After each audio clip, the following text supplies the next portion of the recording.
What's up, everybody, and welcome back to this episode of Track Talkers. We're going to get right into it. Round 2 of the SMX playoffs in St. Louis. Levi Kitchen takes out Haiden Deegan. The comments are split everywhere. We're going to break that down. The track layout, not very good.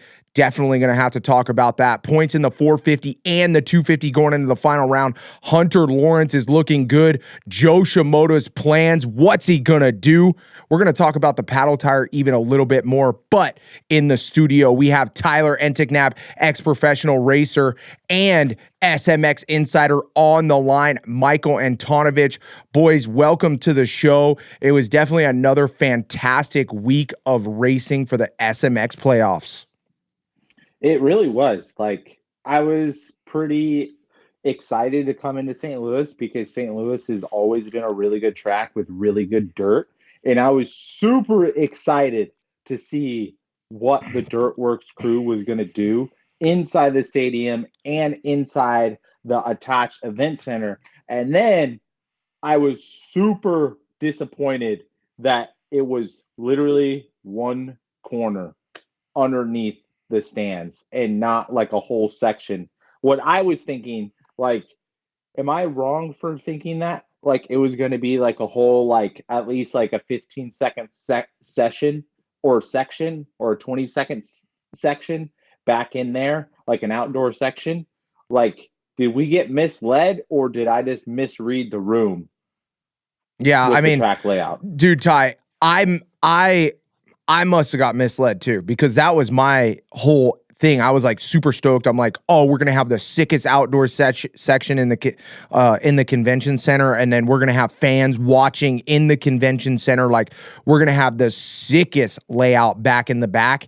And yeah, you know, it's like, it's almost like that's what was the initial thought, and then like as things started to happen, especially after I did that interview with Mike Mewey, you know, it was like less and less hype, like almost like they were like trying to de-escalate it because they knew things were happening. You know, I heard a lot of rumors going on that, you know, they were having problems with getting all the clearances to like make that all happen in the back. And who knows, dude, there's so many regulations in the stadium, but dude, I'm assuming it had to be like some miscommunication of like what we actually, or what they actually wanted to do.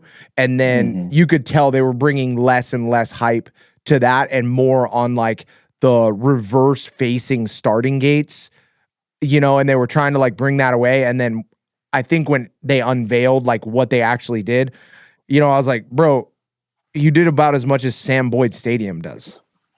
You know, didn't it give like Sam Boyd Stadium vibes? I don't know about Sam Boyd Stadium vibes, but like Corey from Dirtworks, I follow him on Instagram, and he like showed me he posted a video of the track, and but he didn't post like what the section was out of the stadium, and I like messaged him like, bro, show what's going outside the stadium in the event center. He's like, oh, you're gonna have to wait, and then I saw the press video, and it's a corner, and I was like, is that really it? Like, we did a flat corner, not even a single on the inside, just a flat corner. Yeah. And then watching practice and seeing how like one line it was and stuff like that, I knew it was going to be a tough race to pass on, and it was going to be very start dependent, and with no whoops, even harder to pass on because the track was not technical at all. Yeah, Anton, what's your opinion on this whole situation?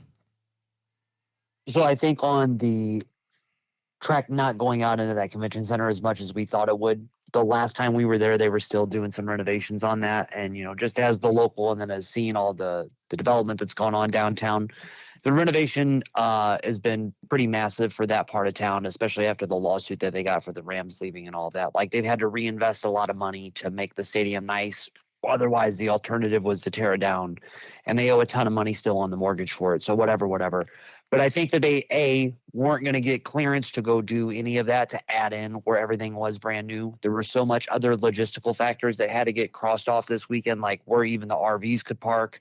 That was different than what they got. Like, just a couple things that they had to work through. Yeah. And then number two on that, like, for it being that flat corner, they had to have that scaffolding to protect the drop ceiling that was in there.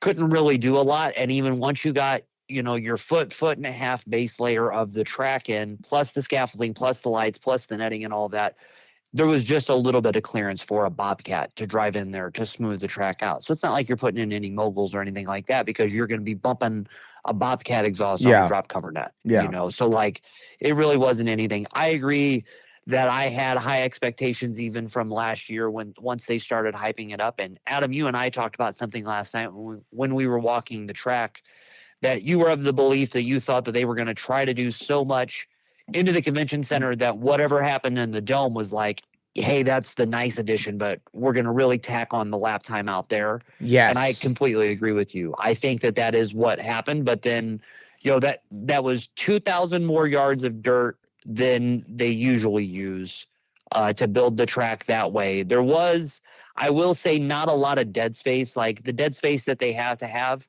but it wasn't terrible. And then even my brother last night was like, man, if they would have put the starting gate in that hallway, that would have been sick, because then you would have opened up so much more room from where those 22 gates have to go. That could have been a really good idea. But the problem with that was I immediately thought about it. You have those 4 posts that the track went around. So you can't have 22 riders barreling down the track. Just do a split start then, Do a split start, but then, so like, I see where there was a lot of hype and a lot of option, but just didn't work out. And then the one thing I will say, even on Friday when I started seeing the free practice stuff happening, as I was like standing on the floor, I'm like, cool concept, looks great, bigger jumps, bigger air, everything's cool, looks nice inside a stadium, but it just had like fair race vibes. And that's like totally no discredit to Dirtworks or Feld, nothing like to diminish what was trying to happen, because you got to crack a couple eggs to see what it's going to be. You have to do and it too, this is trial. This is trial and error. And error. And it like everybody that I talked to, all of the friends and all the fans that I talked to in the pits on Saturday afternoon that had been watching practice, loved it. They loved the big air. When you're just watching 20 bikes go around the track at once, you eat the shit up, because they're going big and they're doing a reverse dragon's back in a compost heap with sand flying off the tires. And there's 2 big doubles in the middle to keep you entertained. Like, it had the elements to keep you visually entertained. But then when we saw it was just a single file track, Now, one thing I'd like to say is, if you look at the lap times and you got to watch timing and scoring, or you watched the left side of the pylon, passes that needed to be made happened. Guys that were going to go forward went forward. Jett went from 18th to 4th and was right on Eli and right on Kenny at the last little bit. RJ made a bunch of moves. Haiden made passes. Like, there were moves that needed to be made, but if you got in where you were just going to lock into the pace with the guy that was around you, you just held your own through there, because you really weren't going to force the issue, it seemed. Yeah, but like the big thing for me is there wasn't a pass all night. Show me a pass from all the way from the option double to the finish line. There was not a single pass made from the option double all the way to the finish line. After the finish line to that like black sweeper turn pretty much was your passing area, which just made it like so difficult. And that's why I talked about that's like the disappointment of not going in the convention center. I think they were relying on the inside of the stadium to be like that super crossy, smooth track vibe where it was like kind of easy. They had the Supercross setup, and then back outdoor, you got that like rough setup to kind of break it up, let there be some passes in the convention center where you could get some kickers. And it, even if the convention center was just flat outdoorsy section and no jumps, it would have made the track so much more raceable, because you would have had like that convention center area to kind of break the monotony up of just rup.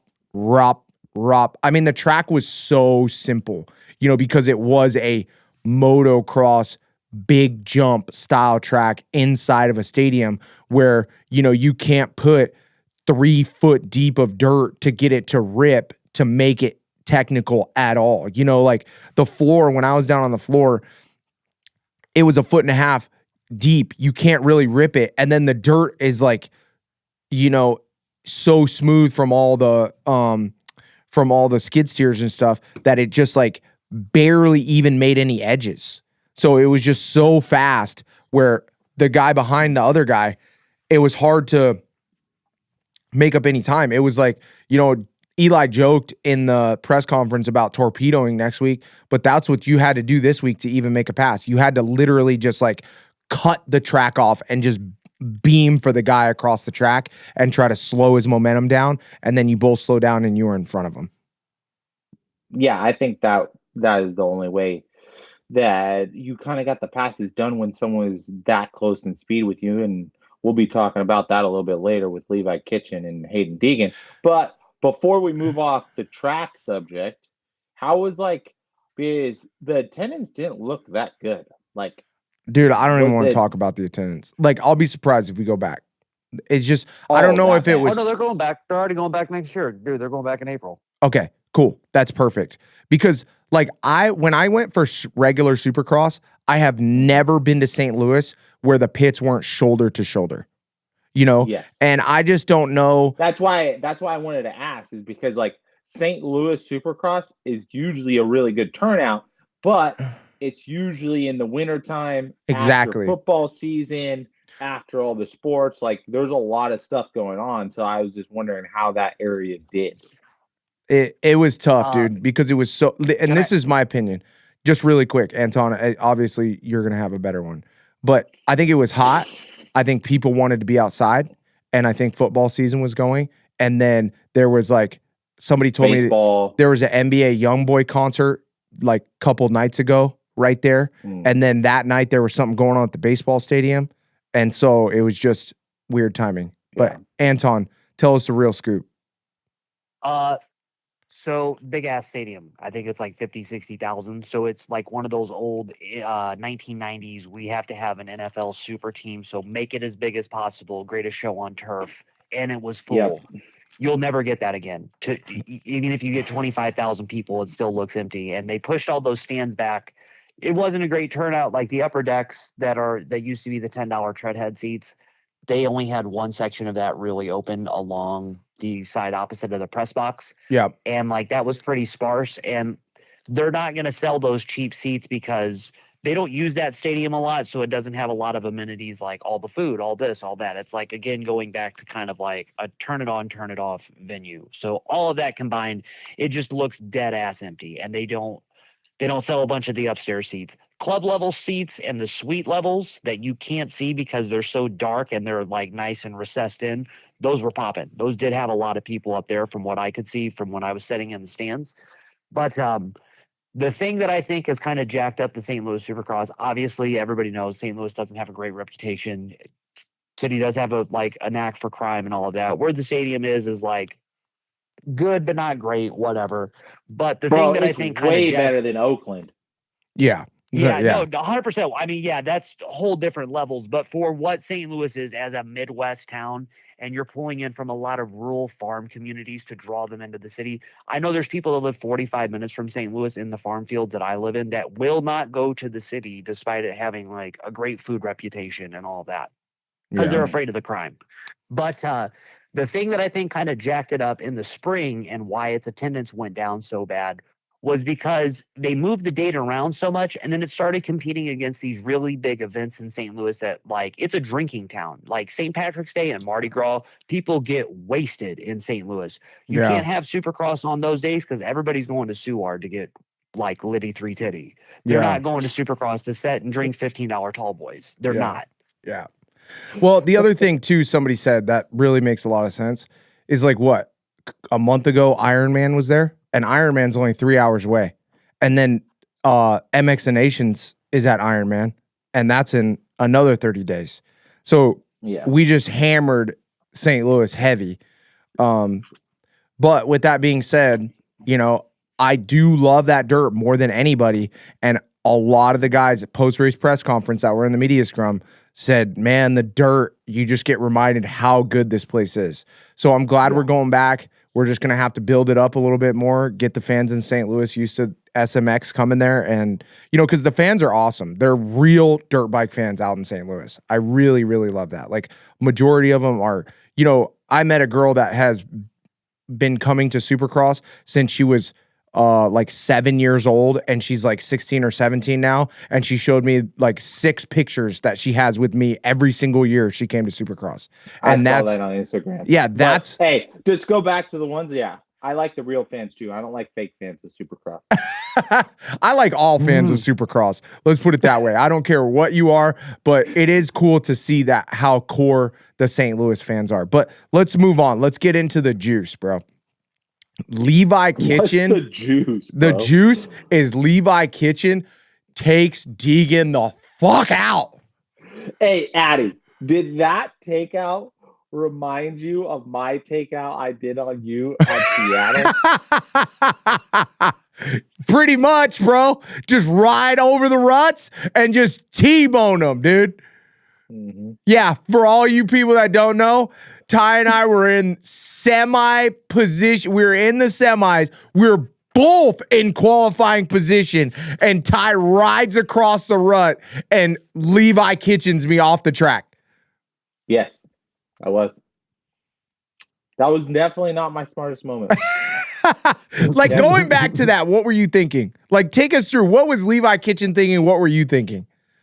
I wasn't thinking at all. I just wanted to beat you. And I felt like that was my best option. Oh, well. Because I'm pretty sure there was a right-handed corner and then like a couple doubles and like the whoop section. Yep. And I was like, this motherfucker. I'm definitely not going to get him in the whoop. So I got to put my bike in front of him before the whoops. Oh, man, dude. Like, that was a statement from Levi Kitchen, right? Like, that was just a literal statement. A literal middle finger to Haiden Deegan just cuz. Yeah, a statement, a check. I'm here. I'm not taking your shit anymore. Like, don't mess with me.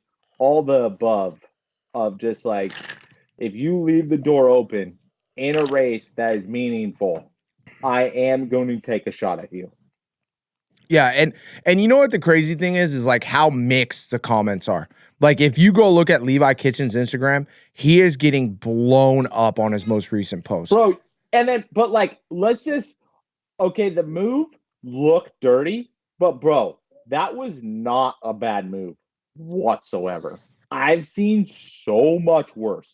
Like, yes, but it was a dirty move. Has done. Barsh is in his whole different category, dude. Barsh should be banned. Like, bro, realistically, like, he just tapped him with his front wheel and they both got off balance. Tapped him. They both got off balance. Dude, you got to go watch the replay again, my boy. I did watch it a few times, but like, I mean, he drove his front wheel into him, but like, literally just tapped him. He did not tap him. He literally rode the side of his 200-pound motorcycle straight into him. No. Yes. But either way, like, the messed up thing, love tap, bro. The messed up thing about this is everybody knows, and I'm gonna say it again. I'm Haiden Deegan's probably #1 fan. Okay, I'm with the teenage girls hanging out. I'm Haiden Deegan's #1 fan. But as a racer, looking at this from a racer standpoint, Levi Kitchen did what he had to do. You cannot let Haiden Deegan just prance around pissing on everybody all the time, every day, and not have repercussions for those actions. Because it's just like the Crawford-Canelo fight, bro. Crawford and Canelo, that fight on Netflix, every time Canelo would try to land a big punch, Crawford would come back with a little 1-2, ba-ba, and hit him and sting him. And what that was doing was making Canelo have to back up and be on defense once he got hit. And if you don't let Haiden Deegan know that you are going to take him out, Haiden just is going to ride around you and blow your doors off because Haiden Deegan is the fastest guy on the track right now. So if he's the fastest guy and he can fuck with you, there's nothing you're going to do. That kid is going to just run away with everything. Yeah, I mean, I think if Levi Kitchen had another shot at that race, it's like a little like just restart. I think he probably would have waited until he got a little bit closer. But if he was like, let's just say, if he was 3 feet closer, he would have took out Deegan and he would have been fine. Yeah, he would have, but I don't disagree with the pass. Like if I'm in Levi Kitchen's shoes, you don't think it was a little rushed? Oh, it was way rushed. The whole thing was rushed. But the whole night, everything you had to do, there was not a lot of opportunities. And that's another thing I want to bring up, Ty, that I've had in my career. Dude, I've had guys that I really don't like and I have beef with. But there wasn't a lot of opportunities when we were racing for position to actually get retaliation. You know what I mean? Like, it was like, oh, well, we're in practice. Can't really take him out there because I'm too busy trying to get a qualifying lap. You know, oh, he's in heat 2. Oh, we're both in the same heat, but I got a better start or a worse start. And then, you know, we're in 7th and 5th, and that would be a dumb move to do it too. You know, it was like the opportunity from the very beginning of the season. And Mike, I want you to chime in on this because you kind of know more of the details. But like from the very beginning of the season, even maybe before that, Haiden Deegan has been fucking with Eli. Or not fucking with Eli. Haiden Deegan has been fucking with Levi. On Instagram, on TikTok, you know, social media, just talking smack. And it's like, dude, the opportunity was there. Levi Kitchen made a statement. If anything, it doesn't even matter what position he did. He made a statement to Haiden Deegan. Now, if I'm in Haiden Deegan's camp, I'm looking at this whole pass situation way, way differently. But that's from a racer standpoint, looking at it from where Levi's at. So, Mike, take us through some of the drama that's, you know, kind of escalated this situation. I think it's just been an all-year thing. I completely agree with you that there's, like, not been a lot of opportunities because it goes back to, you know, Anaheim won all the pre-race hype of, like, they've been asking about who's racing which coast, whatever. You get through that, Levi gets sick on Saturday, pulls out, goes to the East Coast, gets hurt at Daytona, fights back through that all year. Haiden goes on his run to cap off his 250 career. Not a lot of opportunities. So I completely agree with you that, like, to Ty's point, yes, a little rushed, but like those opportunities only come up every now and then. And it was the opportunity that was going to count. And like Levi doesn't care. Like years over, years of whatever at this point, you know, like whatever. And it's been going on back and forth. The exactly what you said, all the public stuff that everybody sees on social and like the ribbing that they both do to each other is one thing, but then during time qualifying, like they find each other. They find each other all the time, you know? So, you know, it's just been brewing. And I think that as there's really not that many opportunities that are going to count. So I just have to say that like Levi found the one that really, really matters this time because exactly what we'll talk about later, despite Haiden climbing up as many as he did, he's still 1 point short of just having to win out next week. He's got to have something come between him and Joe to get that one extra point that he needs. Ty, does anybody know that if Deegan has gotten a written warning for aggressive riding yet? I don't know. I'm almost positive at some point through this year that he did. Like, I know he's gotten a penalty at some point. I know that like the AMA's because had like to come that's out with the something. only thing. Like, if I go look at the penalty report, yeah, go ahead, Mike. I'll go look through the penalty report and see because I want to say what was it, maybe Denver or Seattle. I'll look at Denver right now and tell you. Oh yeah. He did for the Davies crash, right? For the Davies takeout. Did he get a written warning for that? I'm looking it up right now. No, because I think that was like part of the whole thing. Like, although you got the championship, here's the little like red stain on it. I know, but that's like that was I see what Ty's saying. Yeah, that would be kind of a strategy. Ooh, so he did. What's a written warning? No, but did you? Suspension no, the written warning. No. Yes, like because written warning is the first step of getting like points deducted. Yes.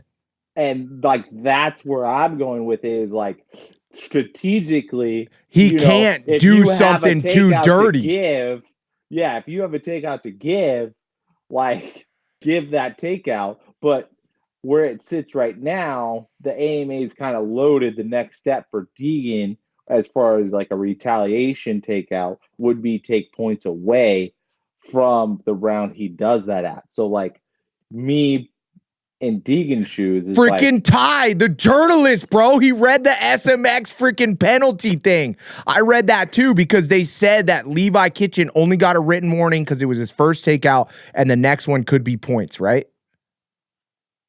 yeah, yes.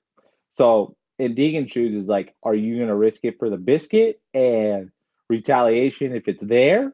Or are you just thinking like, fucking leave the takeout for Joe Shimoda and take out Joe Shimoda so he gets third in one of the motos and hopefully third overall? Yeah, but like that's so controversial. Imagine after the race, Honda going in there and just absolutely demanding a points penalty on Haiden Deegan.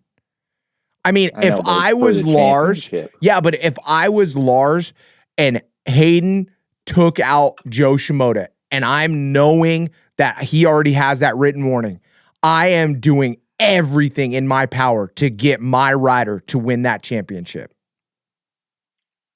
Yeah, but it'd be like, what's the difference? What's the points difference? Do we know the points difference? It's at 10. The final round of SMX from first to third? 9.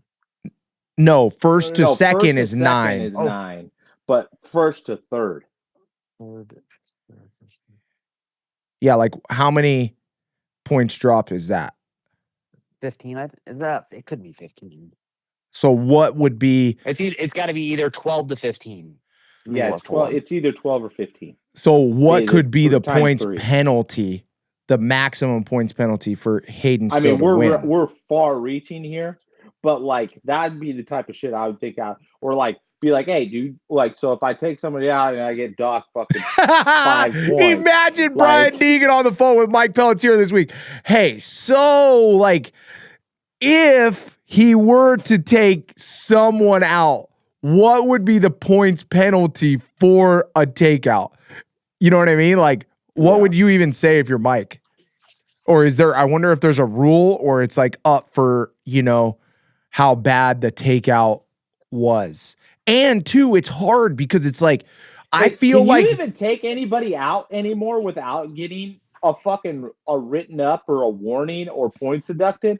Dude, is that even allowed anymore? It's weird though, because it's like up for reference, right? Because like, I don't think I ever got a written warning for fucking blasting fools off the track in the LCQ. Yeah, but you always did that in LCQ. LCQ is fucking the Wild Wild West, bro. Exactly. So is the championship the Wild Wild West? Because it should be. I would say that shit falls under kind of like the anything goes line. Yeah, like this is the last 5 minutes of the NBA Finals where we're gonna kind of not call as many fouls and let the boys play. Yes. It's 15 points for reference this weekend. So if Haiden wins, 6 points to give if he takes out Joe and Joe gets third. No, 5 points, right? Because he's got to get 11 to win. It's 9 separation and then 15, so that'd be 6 to get to 15. I don't know if the calculations are right there, but either way, Ty could be correct. But that's simple math, dog.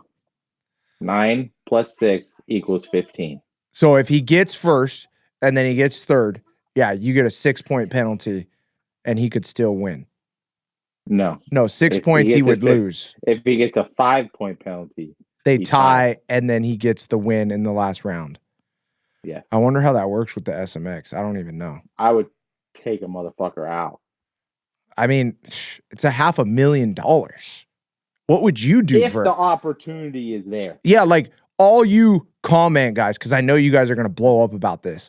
What would you do for $500,000? Would you take your buddy out at a local race for the championship for $500,000? Bet you would. Ty would take me out for. He took me out for free. Oh. No, it was $2,500. We ended up both only getting 1,000 because we didn't make the main. Yep. All right. Well, yeah, let's move on.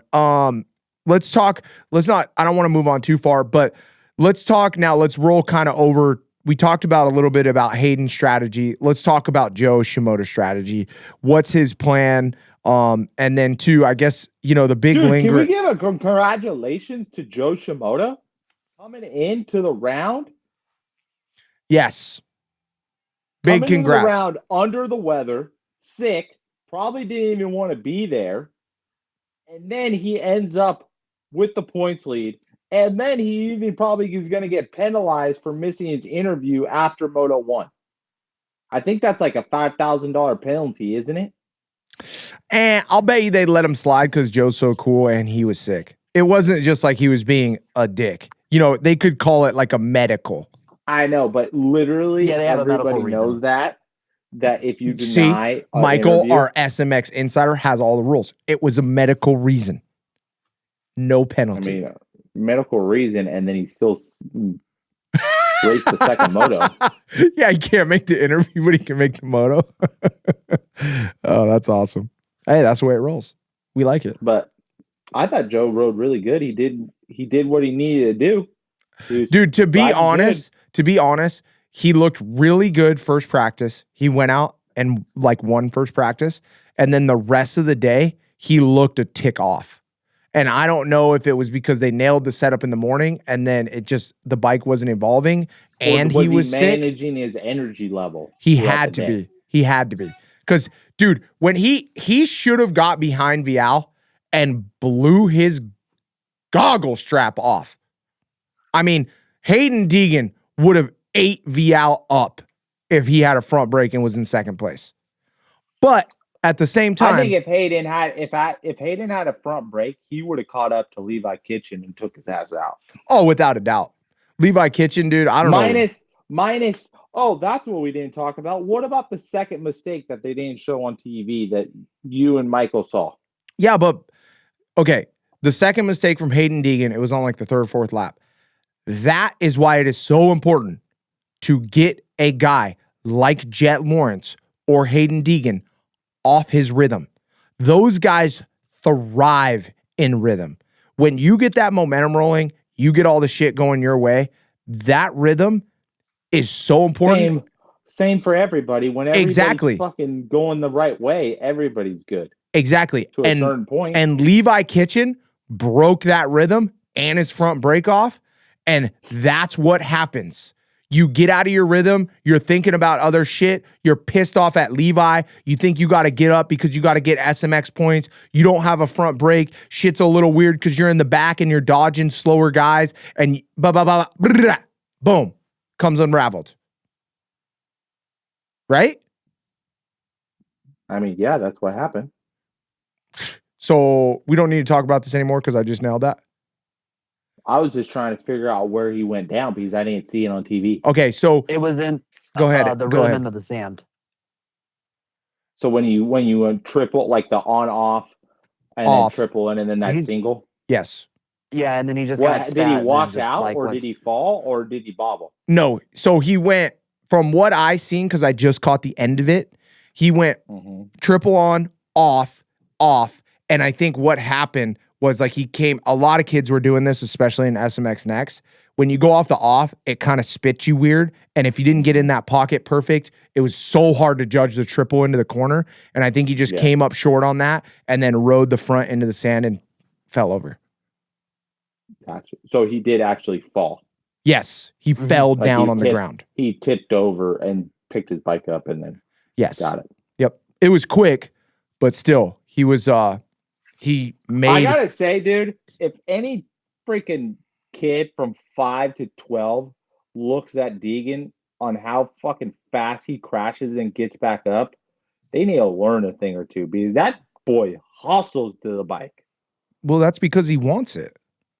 That's the difference between somebody who doesn't give a shit and a kid that wants it so bad. You can tell. I know, but all he wants is points. Yes, and he wants to win the championship, but I just, I got to give credit where credit's due. Is the boy hustles when he hits the ground. Come on. Yeah. How many times have we seen little kids Ty, that crash, and like lay there full, like they're about to make a fucking snow I get angel. it. They're not professionals, but like check yourself out when you're riding away on two wheels. You don't need to check yourself out on the ground. Yeah. Yeah, exactly. Either way, you got to get back to the pit, my boy. Yes, exactly. What was that, Mike? Really watch his start in Moto 2 because he doesn't have the greatest jump, but his negotiation of first turn through those little rollers and then taking a very, very, very tight inside line through the second turn. He goes from like 7th to 3rd, makes a pass on Nate, gets himself in that position.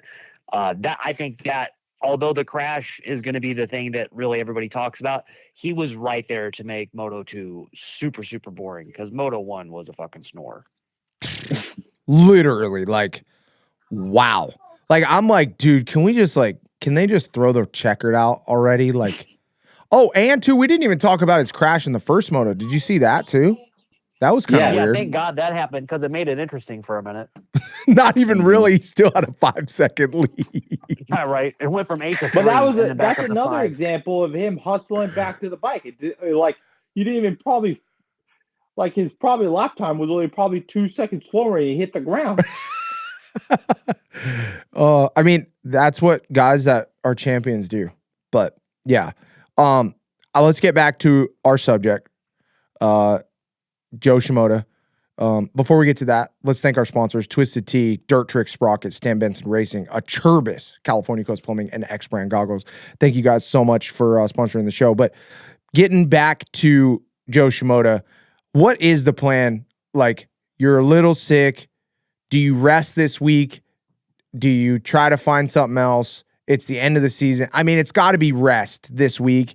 And then what's the plan for the weekend? Do you just go out and try to, stay away from Haiden and get second? Or do you try to just go out and run away and give Haiden the opportunity to take you out? Bro, here is the plan, okay? You're resting. I wouldn't even say he's probably riding like once this week.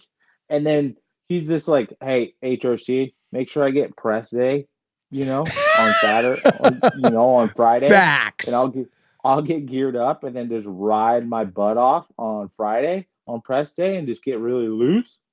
And then Saturday is be like, here's the situation, guy. All right. If you have the win, take the win. But at the end of the day, all you need to do is get second. So don't jeopardize that. You want to set yourself up, get a good start. We're going to try our ass off to win this thing and just take it and take the championship from Haiden Deegan and leave, no if, ands, or buts about the championship and locking this thing up. But if the opportunity is there and whatever the best bet is, that's where we're going to take it to win the championship. I know, but it's like this takes me back to the 450 championship in Supercross. Because it's tough because there's not a lot of I was thinking about it is like, who is going to be in between Haiden Deegan and Joe Shimoda if Joe Shimoda is healthy? Hammaker? Maybe. But that's the thing. Seth Everybody Hammaker, might be. Tom Vial. No. Levi Kitchen. Tom won't do it 2 motos in a row. And 2, we're talking about a hard-packed Vegas track. It ain't going to be Tom Vial. I think it's going to be like... I don't know. Best bet will be Seth Hammaker. Go ahead, Mike.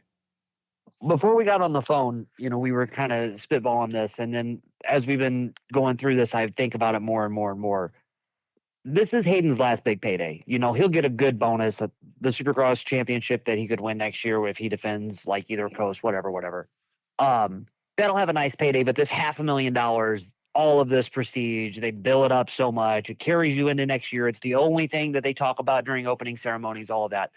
There are so many guys that I think are like, do I need to owe Haiden anything? Or like, what do I do? And I think there's been so many 250 guys from Seth to Levi to Joe to anybody, just any dude, Garrett, anybody that might be like, oh, I'm not going to make the day easy on them. Or do they make it easy? Do they make it easier for Joe or not? And that's kind of the thing where you have to worry about like race strategy for next week is how is it really going to work? Does anybody do Hayden a favor or do they not? I mean, I think there's a mutual respect as then, far as like the championship fight. Yeah, I think the thing is, boys, though, is like everybody in the paddock likes Joe. So they're going to be on his side if they're on anybody's side to win that championship. It's like, I don't know if anybody would do him any favors. I think they would do him favors over Hayden, but I do agree with you, Ty, that there is a mutual respect around the championship fight. Yes. If you're not in it, like, stay out of it. You're not gonna be. But Hammaker isn't aggressive. But like Hammaker is still really in this championship fight. Yes. Like that's why I'm saying like he could be one of the guys, or he is going to be the guy. I think that's gonna mix or throw a monkey wrench into this whole situation. Is he the RJ Hampshire of the Showdown or what? So he's gonna be on the opposite end of the stick. And you know what I'm saying? Like Levi Kitchen is his teammate. So like, he's like, oh, you know, the fucking Seth is probably like this week, Levi, can you fuck some shit up next week, bro?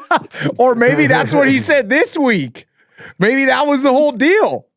And then Seth came back. He's like, dude, I'll give you another 20 if you do that same thing. Oh, that's so funny. All right. I think Tom Vial could be the wild card in all this. Tom's last 250 race, don't really give a shit. I mean, he got lucky last time. Like he's had some bombs thrown his way over the years. You know what I mean? Even when he won his championship, immediately got ridiculed for they built tracks that favored him. Yo, you're moving away. Fuck it, man. Go out on top. Like, I got nothing to say to you guys. Here you go. I'm going to my Honda factory ride. Yeah, I mean, maybe. I don't know. I can't remember if VL is a good hard pack guy. Like I don't remember him being good at like Salt Lake City. Dude, to be honest, bro, I don't really care. Like I said maybe to Mike, but I completely disagree. I think whatever's going on over at KTM, I think those boys don't trust that bike. I mean, dude, Tom Vial is like, he could win and then he could get 10th or 12th. Like, it just depends on if he thinks the bike is safe that day. Is the bike safe today? Is it not?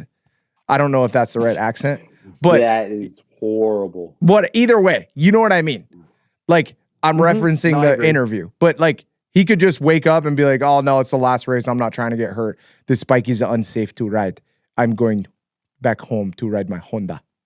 You know what I mean, though? Yeah, I don't know where that was from, but it's not the right accent, bro. But I'm not Brad Pitt, dude. I don't know what to tell you. But either way, if he does do something, he's gonna have to be feeling really good, because on the opposite end of going out on top, there's also I'm trying to get back home safe because I'm probably never coming back to America anyway. You think? Oh yeah, if Tom Vial goes back, he ain't coming back. Oh, like you're saying MXGP? Is it like confirmed that he's going over there? Yeah. I mean, it's not, but it is. It's kind of like the Jason Anderson thing. You know what I mean? It's not, but it is. Just like Chase is going to Cowie and Eli's going to KTM and all that, and Ducati is Barsha and Ferrandis. You know what I mean? It's just like, yeah. We don't know who the second rider is at Cowie yet, though. I think they don't even know. It's not Jorge Prado. I disagree. I literally walked by, and I have to give a big round of applause to Martin Davalos, because and Uriv, but Martin a lot too, because they have done a fantastic job with those bikes and getting those riders to ride at their potential. You know, like, I know this sounds weird, but all the guys on that team are doing, in my eyes, the best they're going to do on their bikes. Like, do you think Joey Savacci does better on the Cowie than he does on that quad lock Honda that he's on? Oh, I see how you worded that. you kind of worded that a little fucked up, but yes, I think Joey Savacci would be in the same position that he is right now on a factory Kawasaki Yes. with the quad lock Honda. Yeah. I don't think the factory bike is going to bump him up a position. No, Martin Davalos has that That's shit like down. the other thing though is like, so you're telling me Uribe is gonna sponsor 3 450s next year. Joey Savacci, Shane McGillrath. I don't think Dino's and coming Christian back. Craig. Dino's retired. Oh, Christian. That's right. Christian Craig. Maybe, yeah. Depends on the money. I didn't even think about Dino. That's 4. No, Dino's retiring though, right? I think he's retiring from US. He's not retiring from Australia. Well, Uribe's got a couple Brazilian or whatever the fuck he's what other he's doing. Yeah. Yeah. I don't know. I don't know where Savacci's going. We'll have to wait and see. Anything else, boys? In the 250 class? Or anything else, period? Yeah, what's up with our boy Max, bro? Is he still healing up? I'm kind of a little disappointed even in his qualifying results. Well, I mean, that's just without the whoops. There's just that less of an advantage, or is he still kind of coming back? Dude, you have to think he's coming back a little bit. And I just thought he would be in like the top 5. And let's put it this way, okay? Like, I really want to give out my condolences to the whole Anstie family. Like, really, really serious. Like, really, really serious. And I think I read this correctly, and Millie put this out, but I think they recently had Millie had a miscarriage, and that is a very difficult thing for anybody to go through. So, with Max getting hurt and that possibly happening, and I'll definitely recap that and reread it, and praying for the family and Millie and those guys, and it's a terrible thing, and it's a hard thing to go through for anybody. So, he's got that going on too with his family, and then, he's coming back off an injury, and it's just a lot, and yeah, he's coming into SMX playoffs where everybody's tuned up. He didn't really ride much outdoor, and so he's probably not totally up to speed yet. Mm-hmm. And I just think he's got to get back fit, and he's got to get back in riding shape. Yeah, I don't think he needs to get back in riding shape. I just think he needs to get used to the speed again with the boys. But I find it very hard to believe because he practices with freaking Haiden Deegan and Cole Davies and Nate Thrasher every day. You would think the intensity and the speed will be high. So it's just probably some comfort level, and then the lack of whoops probably hurt him a lot because that's like his big advantage. Yeah, well, we know the lack section. We know the lack of whoops hurt him. I mean, Max Anstie is so good in the whoops. It's insane. Yeah. So that definitely didn't help because he's so good at the whoops. He can make up that little bit of time. But with that being said, maybe it exposes some of his weaknesses, and he can work on that for WSX because he's going to go ride the World Supercross Championship, right? So that'll help him out. That was my next question is like, is he in for the World Supercross Championship? Like, is Yamaha going to back him on that side of things? That's a Mike question, but yeah, I think we talked about that last time, right, Mike? Yeah, that's a really interesting thing to note. Star Racing has really gotten into a lot of support because Cooper Webb, Justin Cooper, and Max are all going to race WSX stuff at a certain point in time. And I want to say they have Max billed as like SX2 title contender. Like they want him to be one of the guys because he has an international presence. Yeah, that's true. That's what I kind of thought. Yep, my boy Max from England getting it done. I mean, he is going to be a championship competitor in 2026, but it's just, he definitely doesn't look like he did when he was in Supercross about to win that championship before he got hurt. Before he broke his ankle. Yep. Yeah. All right. What else, boys?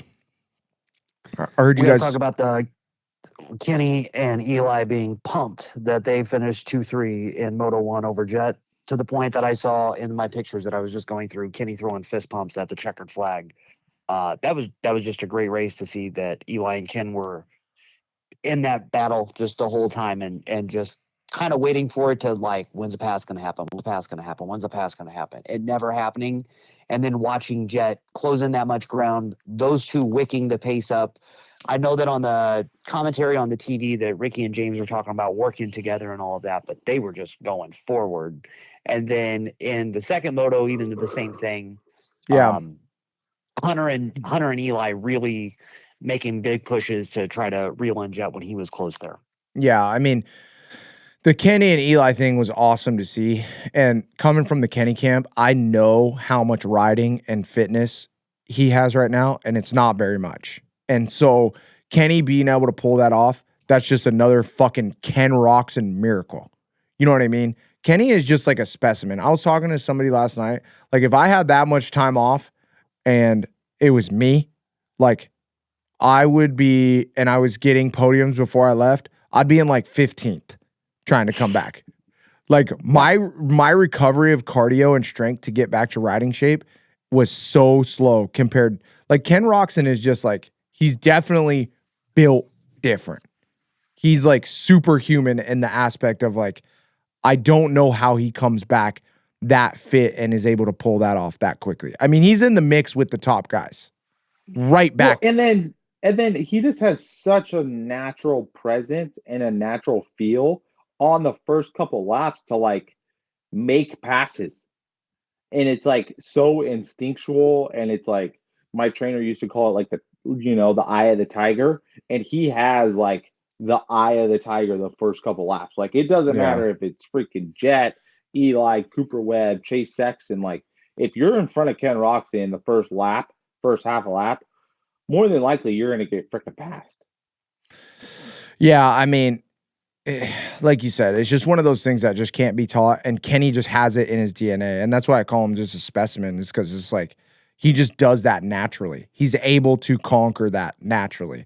Now, I will say, Eli first moto versus second moto, Eli was definitely pushing harder. Wouldn't you guys agree? Yes. Like, I would. Do you think that was because Eli knew what was at stake, and like he knew if he was going to get the overall that he had to pass Jett, and so he made those big pushes? Or do you think it was just like, I want to show some speed right now? Because he definitely didn't have that speed in the first moto. Jett came from second to last and caught those guys by the end.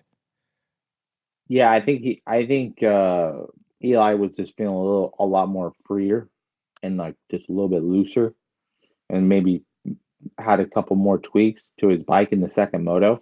I did notice that before the even night show, before the racing started, Eli Tomac's shock was off. Just off his bike? Completely off his bike, doing something to it. I don't know if they did. I mean, I'm assuming they did a shock change. Why the fuck would you take your whole shock off? Yeah, only bike with your shock off. Yeah.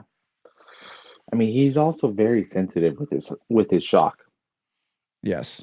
And he runs his shock. And I think very tall. That's another reason why he doesn't change the paddle so much, is because he knows how much different it is when you change that tire. Yeah. You literally can't. If like you set your bike up, you almost have to set it up for the paddle because your bike's like a couple inches higher off the ground. Well, and then too, like I've heard him talking about like braking, traction, coming in the corners a lot different with the scoop tire versus a regular tire. Yeah. The way it kind of reacts off of bumps, the weight of it. Just everything in general. There's a lot of little factors that a lot of people don't even realize. When you ride that much, you're so in tune with your machine that you can feel the difference, and that just a little story for everybody is this, like, I remember when I went from DID Dirt Star rims to XLA 60s, and holy shit, just the way of the rigidity of the rim and everything, it made my bike 10 times different. And it was a change that I had to get used to because I didn't have an option, but it took me like 2 or 3 months to just get used to the change of the rims on how everything felt. It was gnarly. Yeah. Those A60s definitely are stiff. All right, boys. Well, is there anything else, or are we going to wrap this thing up? Mike, you good? I'm pretty good. Wrap this thing up like the podcast is done? Yeah. Why? Dude, what happened to Chase Sexton? You guys got to give me some insight, because This fucking guy was like Dude. up there and then they didn't even really show him. And then all of a sudden, this guy is 10th. Dude, this is what happened. This is what I know. Day today. This is what I know. Look good or like what happened? This is what I know, and this is what I can say. Okay, it has been a tough. So you know more than what you're gonna say. Yes, I know more than what I'm gonna say. But with that being, all you can say. With that being said, you know what I mean.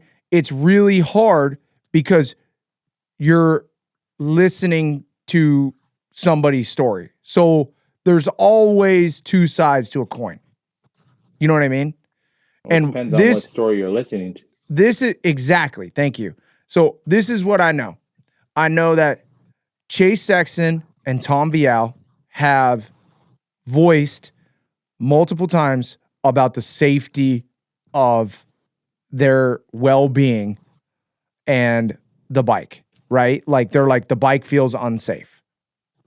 Yes or no? We've all heard this from Ian Harris. Yes? I haven't heard it. Yeah. Yeah, in the interview. No, Yes. So if you're smart enough, where is this coming from?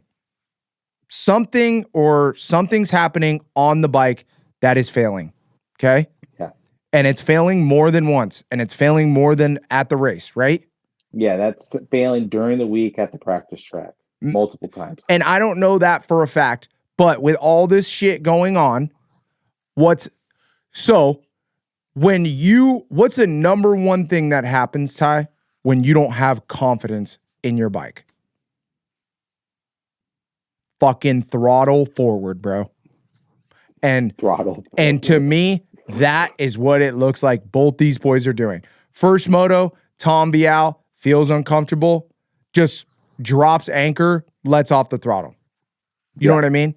Chase Sexton, no Chase Sexton push to that limit that we have seen him do. We know kind of what falls back in the first couple of laps where it's like, bro, what are we doing? It's like Chase Sexton is like, dude, I am comfortable riding inside this little box, and I'm so over it and so not on this program anymore that I'm gonna ride here and I'm not going out. I don't care. You know? Yeah. And I'm gonna have to check this, but I heard Chase's shock broke at the end of the moto too, but I need to look at the cameras because I didn't see him because I was so focused on the top three at the end of the race. You know what I mean? I didn't show on TV. They didn't show shit. Yeah. So I heard something happened with Chase's shock at the end of the moto, so I need to figure out more about that because I didn't see it directly, so I can't speak that like I knew it. I just heard it. So that could be just he crashed or went down and the shock looked funky and somebody said that.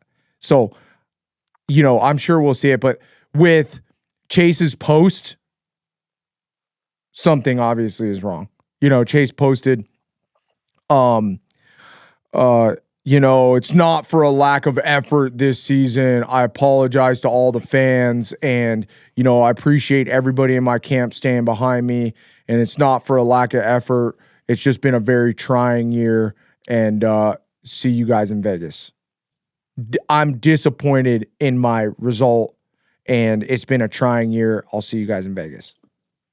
I mean, that is not a guy that sounds like he's ready to go out and compete for race wins. No.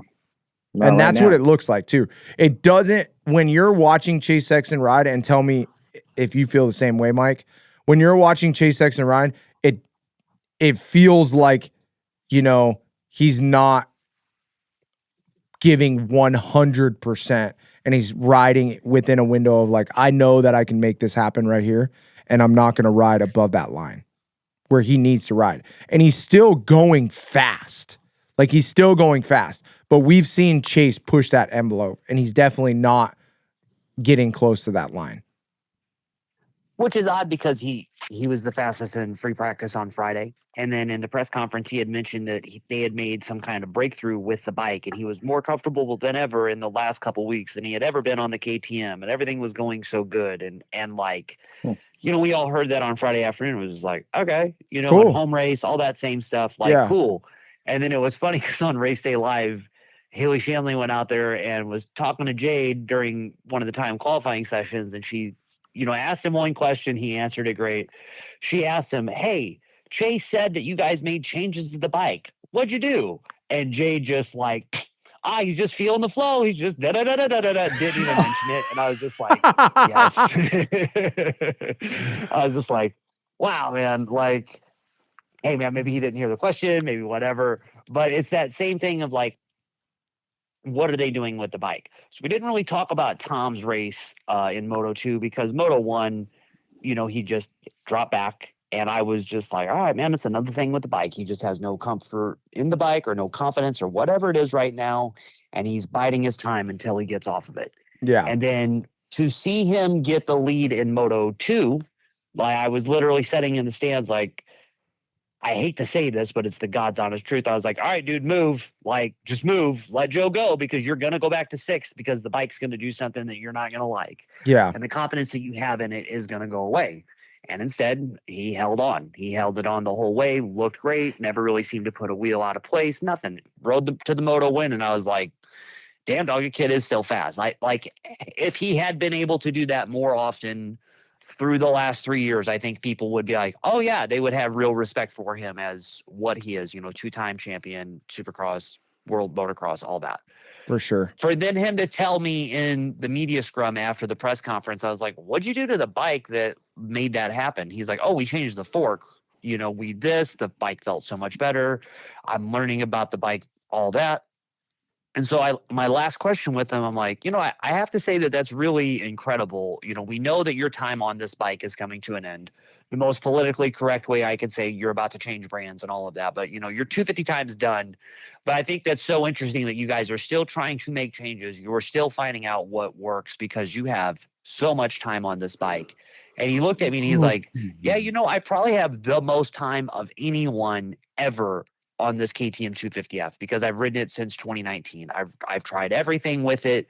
He's done everything. His Euro spec bike ripped. He had to readjust to the American spec bike to really figure out what that was. Once he finally found a setting, he stuck with it. Would not change the frames no matter how many times KTM changed to factory edition frames. He still stuck to one that worked. For him in the last 6 weeks, the last couple weeks of his time on that bike to completely lose faith in it like he did was like really surprising. To see Chase have the same thing so many times through the last couple weeks has been odd enough too. And then honestly, it makes me wonder what's going to happen for Motocross of Nations. Like, you got to keep riding that bike. You got 2 more really important days on a bike that you ain't driving with, like I don't know. It's just weird. Dude. Everything over that KTM camp is just weird. Like, when have we ever heard, like, realistically, a team manager publicly come out and say that he wasn't comfortable on the equipment, and that was from Tom Bialtu, and then all these weird things this whole entire season, and then this is the other weird part. Like, this is the really weird part. You don't hear shit from AP. Nope. AP doesn't miss any races. AP's shock's not breaking at the races. AP's bike is Malcolm fine. Stewart's bike too. That's what I mean. That's what's so weird. It's so weird. I don't know. All right. Well, anything else, boys? Predictions for Las Vegas. Jett wins. It's hard to not pick Jett, right? Dude, Jett wins, dude. I don't know what to tell you. You can't, dude, like I asked the question in the press conference and Hunter was pretty short. Just all those guys are just short. But I was like, I grew up on a different level racing my brother, and when you race your brother and you grow up with your brother, you know everything about your brother. Everything. Mm-hmm. You know his weaknesses, you know his strengths, and one of the hardest things is to get over the hurdle of having to mentally beat your brother when he beats your ass all the time. And he knows that if he just hangs on that little bit longer than you, he is going to break you. And he knows where that's at too, because you guys ride all the time together. And I mean, there's just like a 0.0001% chance he beats Jett. Right? Even if he's the same speed, even if Hunter figures out how to get faster, I still think that Jett has the upper hand just because he's just Jett. I mean, we'll see. There's no we'll see. What do you want to put on it? You want to bet? Yeah. Bro, you owe me so much money from this season. How much do I owe you? Whatever I owe you, I'll bet it. $1 million. No, you. Oh my God. How much do I owe you? I got to go back and tally it up. You ain't tallying nothing. Let's put a hundo on it. For what? For Jett to win? I'll take that bet. So I'm saying Jett is going to beat Hunter for the win. And you're saying Hunter's going to beat Jett? No, I said Jett's going to win. Oh my God. Mike, this is the shit I got to deal with, dude. If we're betting on it, I'm going to bet the guy that's going to win. You just said Hunter had a chance to win. Yeah, he has a chance. Same as Chase, same as Eli, but you are admitting that I'm right, that Jett's fucking 99% gonna win. Probably maybe what's 99.99% chance win? I think there's a 95% chance that Jett's gonna win, and there's a 1% chance that Hunter's gonna win. There's a 1% chance Eli's gonna win. Another 1% chance that Kenny's gonna win. Give 5%. Another 1%. Dude, Hunter is for sure second in line to win, even over Eli.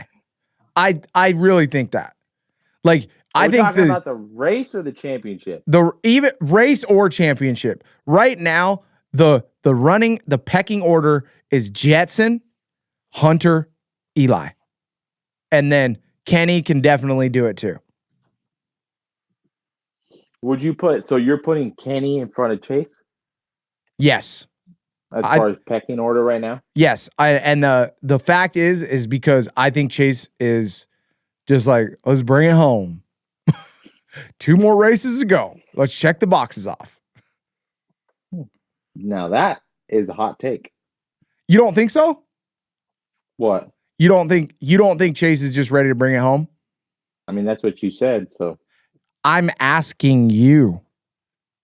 I mean, yeah, it sure looks like it. You piss me off so much. I mean, bro, when you get passed by like Kenny and then get passed by almost Cooper Webb on the first lap because you're just not like holding on to the top 3 guys, like something's significantly wrong, and then you are not attacking. Like the first couple laps has nothing to do with bike setup. No, like all aggression and intensity. Yes, the first 2 laps has nothing to do with bike setup. Yeah, all you got to do is hang on to the guy in front of you or pass the guy in front of you. You just force it. You just force it with your strength and your ability. Yes, you put a little extra effort in and you get the job done. And Kenny then is remarkable at it. Jetson's not that good at it. Eli Tomac sometimes is good at it. Like, I don't know. That's what I see in the first couple laps where I was like, ooh, the tone's not there. Yeah. All right. Mike, anything else to add to that? Nope. I'm good. Cool. All right. Well, thanks everybody for watching. We appreciate you guys tuning in once again to Track Talkers. This is SMX Playoffs Round 2 in St. Louis. If you guys haven't, like and subscribe to this channel on YouTube. We appreciate it so much. Tell your friends, tell your mom, tell your dad, tell your grandma, grandpa, even them. Tell your friends. We really appreciate you guys commenting down below and watching. And we are going to have the new these black and white Track Talkers hats, and then also the other the white top with the black Track Talkers logo hats coming up for sale at the Las Vegas show. Should we give a couple hats away at the Las Vegas show after, Ty? Yeah, let's do it. Yeah, let's do it. Next week's podcast, tune in. We'll give a couple free hats away, maybe a couple sticker kits. We appreciate the fans. We appreciate you guys so much. Are we going to have the hats in Vegas? I mean, I can bring some. Well, why don't we just do a giveaway? Whoever's the first 2 people to mention that you watched this episode gets the 2 hats. At Las Vegas? In the pit, in Las Vegas. All right. We'll give 2 hats away in Vegas, and we'll give 2 more in the show. Let's go. So we just have to see me or Adam in Las Vegas. And what do you got to say? Hey, we watched the latest episode. Addie's a douche, and Tyler, I love you. You're my favorite. And I'll give you a hat. You have to say those exact words. Addie's a douche, and Tyler's my favorite, and you get the hat. Love it. All right, guys. Well, we appreciate you guys watching. We'll see you guys next week. Peace.